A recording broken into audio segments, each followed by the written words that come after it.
I'd say it's really good to get yourself ready for the industry. So before university, still not quite too sure on what it's like to be doing a degree. So it's really nice to be doing it here for just a year, see how you get along.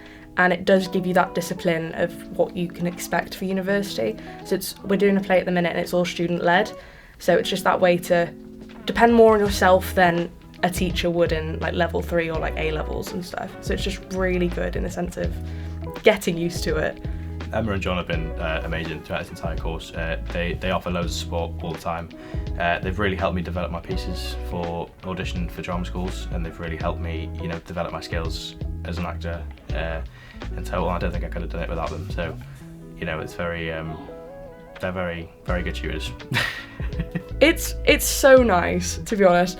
Everyone's so lovely and everyone's so energetic, and it's not like you always come in and you're always going to be happy no matter what. Like if you come in and you're having like a bad time at home or anything, you can come here and feel safe. It's such a lovely environment, and we're so close with our tutors.